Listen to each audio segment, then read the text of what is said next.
In today's video, we're checking out the Panasonic Leica 12-35mm F2.8 constant zoom lens for micro four thirds. This is the latest iteration of this lens. I actually own the previous version that I purchased in January of 2022. And it's one of my main travel rigs anytime I go overseas because of its versatility.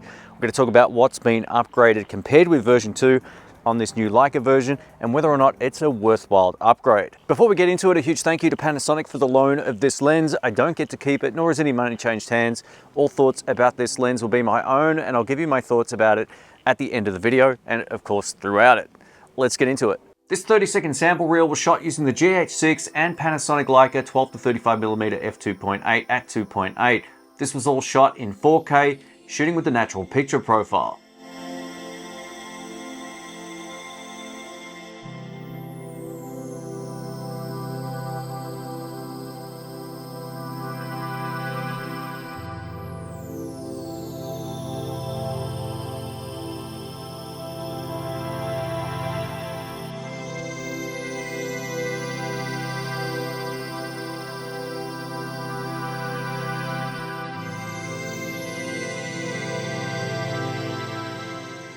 Now, if you're unfamiliar with this particular lens, this is one of the staples for micro four thirds. If you're not concerned with getting the most amount of shallow depth of field, then this is a really great choice. One of the reasons why I paired the older version with my GH5 and GH6 is because we get optical image stabilization on the side that we can turn on and off. And this works in conjunction with the IBIS system. One of the big advantages this has over your typical kit lens, which might start at f3.5 and go through to f5.6, is this is a constant 2.8, allowing you to zoom in and out without the image getting darker. Now, if you're coming from full frame, f2.8 on micro four thirds gives us the same shallow depth of field look as you might find on a full frame camera shooting f5.6. So while we don't get a lot of background blur, you can still get a bit, especially when punched into 35mm. Much like the prior lenses, this is also splash and dust resistant, and it will work all the way down to -10 Celsius. So if you live in Canada, then you're good to go. Let's take a look at the field of view. This is one thing you don't see in a lot of videos, and I always think this is really helpful. So I'm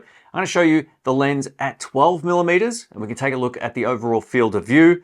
We'll go into 18, which is just a little bit more punched in, all the way up to 25mm now, which is the equivalent of a 50mm lens on a full frame system, and all the way in at 35mm, which in my opinion gives me some of the best results with this lens, especially if you're doing any type of portrait work. Now, while this lens doesn't give us the 85mm field of view, which would be 42.5, 35mm is still very usable if you plan on using this for portraits. In the hand, this feels identical to the version 2. Everything from the focus and zoom ring feel identical. While the zoom ring feels fantastic, my only complaint is with the focus ring. Now, if you've got a light touch, this won't be a problem, but I find it, if I just push down a little bit too hard and pinch a little bit too hard with my fingers here, it's a lot harder to turn and it doesn't feel like it's going to move consistently and reliably. And then after shooting in manual focus for a while, I noticed that the only way to get this to work properly is with a really light touch. So just keep that in mind. This 12-35mm Leica lens is also compatible with Panasonic's linear focusing option. So if you plan on shooting video in manual focus, you can determine how far you have to turn the focus ring to pull focus from minimum to infinity focus. This is a really handy feature, especially if you want to pull focus reliably and consistently. One of the clear upgrades with the new 12-35 Leica is its minimum focusing distance. We can now get all the way in to 15 centimeters as opposed to 25 with the version 2. This is a massive difference when you see them side by side. I was quite shocked how much closer I could get with the brand new lens. Panasonic has also addressed the lens flaring issue that was found on the version 2 and version 1 lens.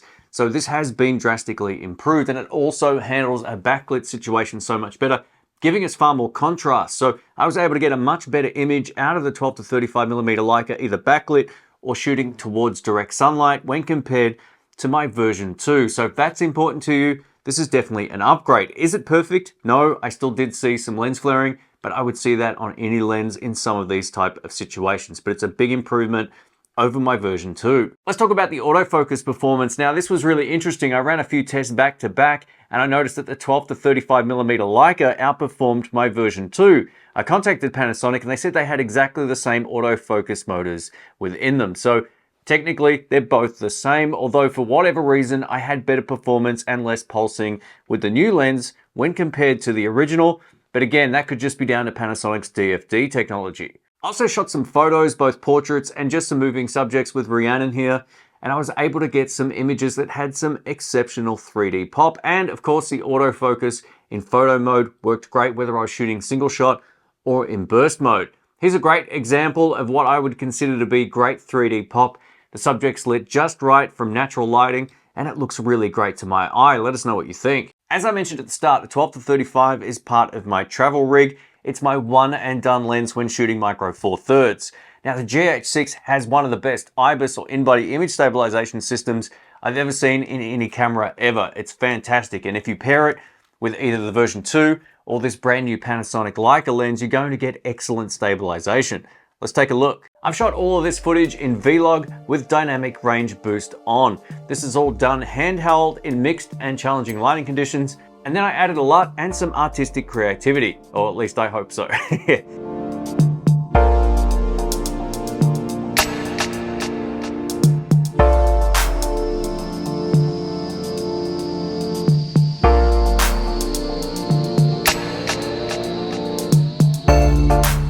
As you can see, the handheld results look fantastic with this lens. I would have no problems recommending this. Paired with the GH6, GH5 Mark II, G9 or the original GH5, you're going to get great results. This combination in particular is pretty hard to beat. I can finally get the vlogging test done. It stopped raining finally. Bucketed down right after I ended up shooting some of that park footage. So I'm still in the same shirt. It's now 10 degrees Celsius and I didn't bring a jacket. So let's get this done. Here's a vlogging test at 12mm, giving us that 24mm field of view equivalent if you're shooting full frame. And this is at F2.8 with dual IS enabled. And these are the kind of stabilization results you can get for handheld vlogging. I'm using a Manfrotto Pixie tripod, just out with my arm extended with a bend in it, so I'm not out at full reach.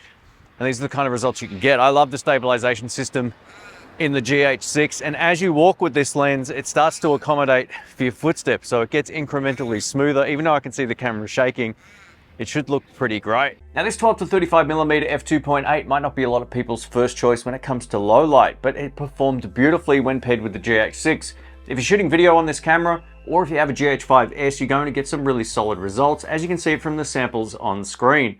All of this was shot with the GH6 with dynamic range boost on in the natural picture profile, and I'm pleasantly surprised with the results. Talking about the bokeh balls, I think they also look very impressive. Sure, there might be some onion ringing in the bokeh, and as we go towards the edge, you'll see some cat's eyeing, but for a zoom lens, I think it performed great. Take a look at some of these close-up shots I was able to get in low light. I think they look really nice. All right, let's wrap this video up. I'm gonna talk about whether or not you should buy this lens as part of a kit if you don't already own one of the prior versions, and whether or not it's an upgrade over the version 2, which is the one that I own. If you have the version 1, check out Emily's video from Micro Four Thirds Nerds. Well, Micro Four Nerds. It's a great YouTube channel.